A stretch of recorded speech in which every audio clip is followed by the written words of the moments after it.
welcome back to Doc's Booth. Today we're going to put a backup camera, which includes a new mirror and the camera and all the wiring included on Peg's Pony 2007 GT. What a pretty car, right?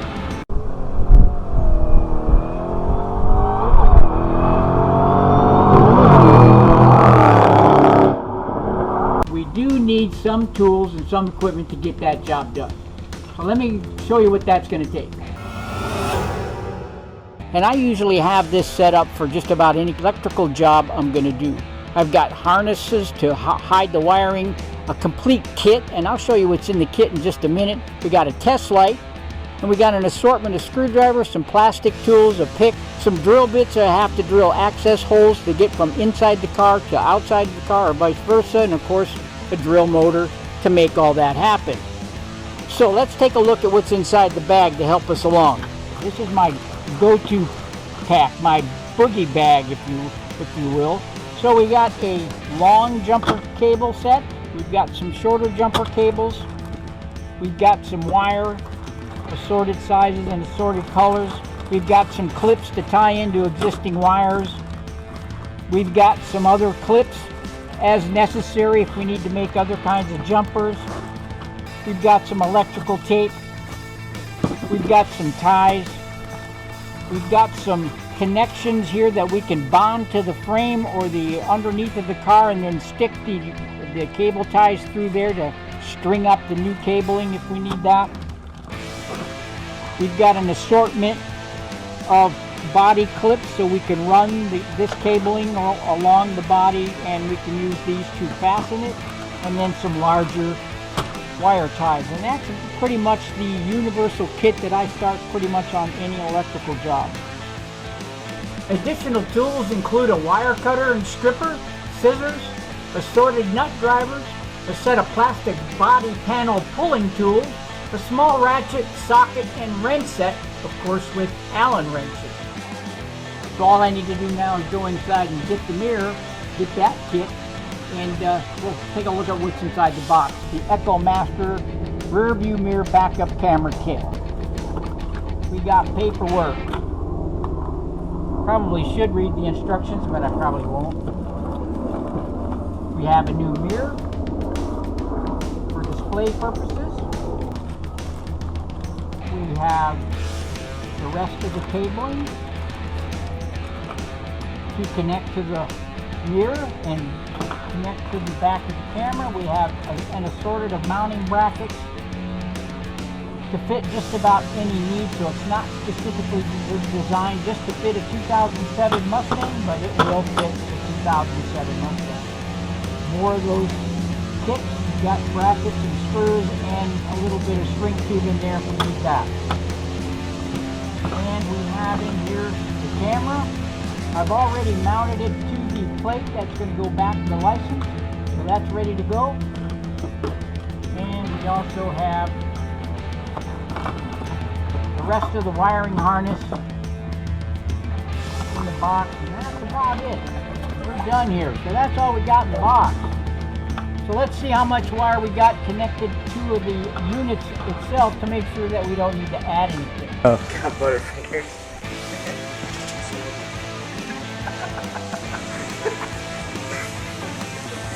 32 feet 9 inches. The car is right around 14 feet. Won't be adding any wire to this job. The camera connection, easy enough. We got a connector right there. It's not too hard to understand that connection. And then we have the audio cable.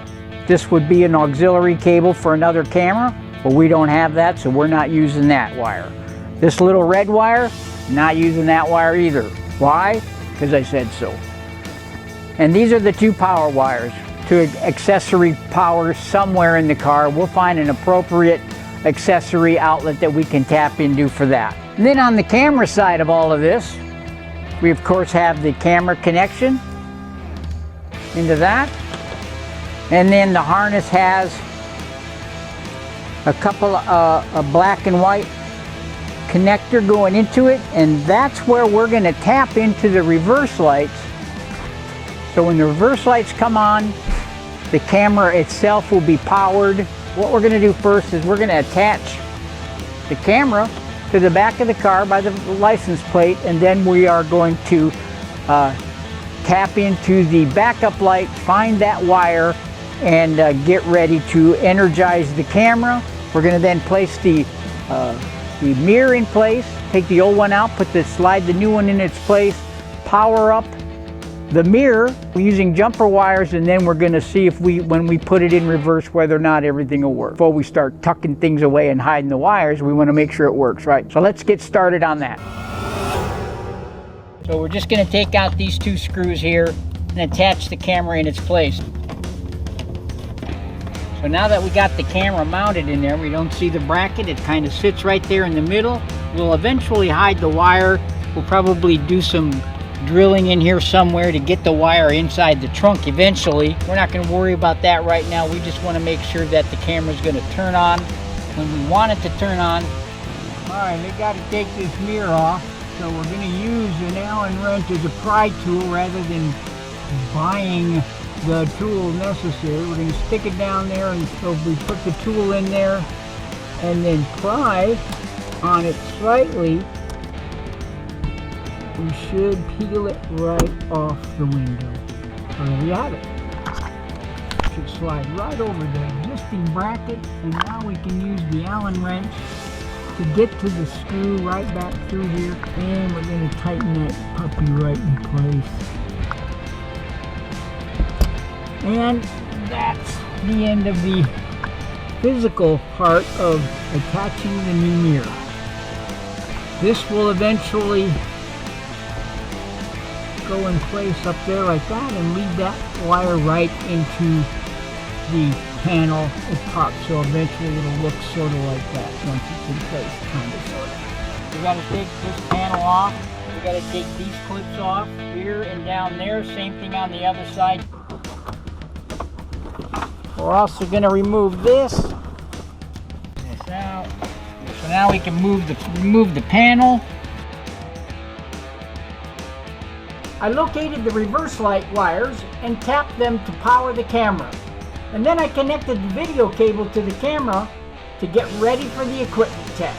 Moving to the front, I connected jumper wires to the battery to power the mirror and connected the video cable to the mirror. We're now ready to test the equipment and functionality of the reverse camera before burying the wire. And there they are. There they are. Take it out of reverse, put it in reverse, and it looks like we got a winner. Winner, chicken So dinner. now we got to bury the wires.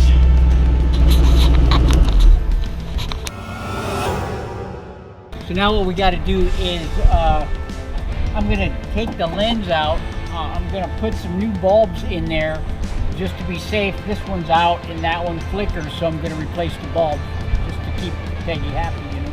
Happy wife, happy life, right? That's right. Yeah.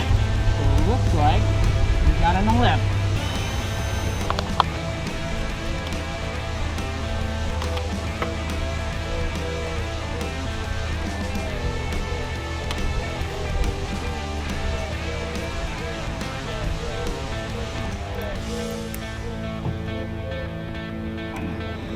I was afraid I'm gonna break them.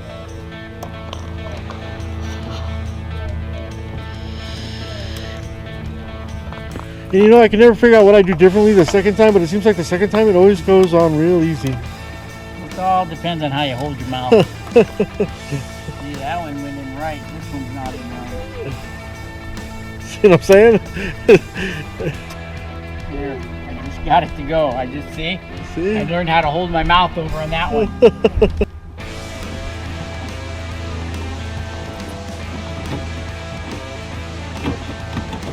We drilled a little hole right here so we could bring the camera wire to the other side of the bumper.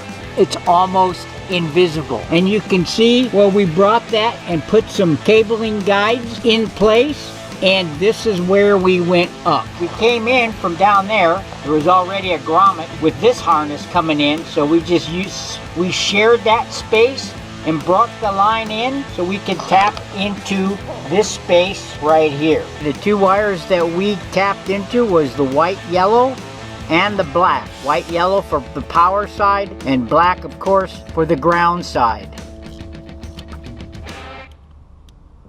We don't have to get too much of this. We then laid the line down and went right into the passenger compartment. Back together in reverse. Pop this in, put some plastic retainers in there, we're good to go. Placing the trunk mat back in place finishes the trunk.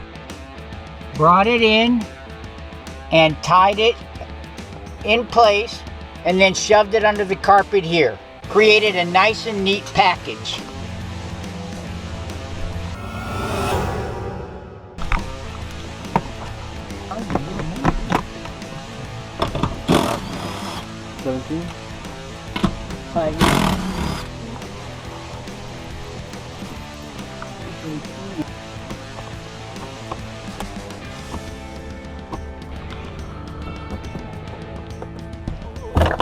Oh, there you go.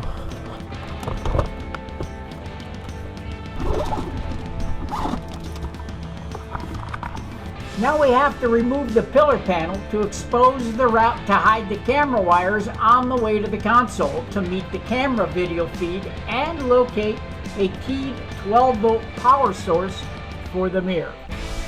And you can see that we just pulled it off to give us a clear shot right into the dashboard right there. We'll take this and attach the two pieces. Feed it up into the headliner, feeding the wires into the dashboard to follow the pillar on the way down. And we have the wire fed all the way through. We are going to take it close to the console. So let's tie the wires up right here and then put the plastic back in place. So what we'll do now is feed this back in there. Two slots down there.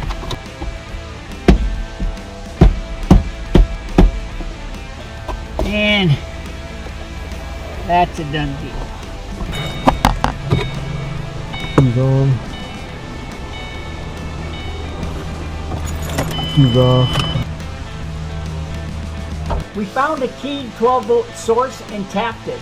And to finish in the console, I connected the video feeds from the camera to the mirror.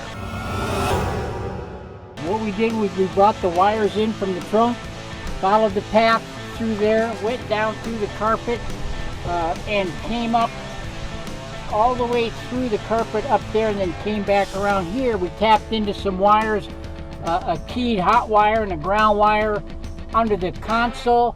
So now we have the mirror powered, we have everything connected. We're about to close it up, put the console back on, the console back together, put the gear shift back on there afterward, put the seat back in with the 4 bolts. Well, we got to put the back seat back in too. So go around and light up the camera for him, Paul. There it is. Oh, there it is. Take it out of reverse. Camera goes on. Put it in reverse. Camera goes on. All right, we're good to go. So we're about to put it all back together. So hey, if you haven't subscribed to Doc's Boost, go ahead and take care of that right now. If you need to install a backup camera, I hope that this video helped. Man, I'm glad this job moved. Taking stuff apart, putting things together, testing wires. I'm done with it. Later, dude.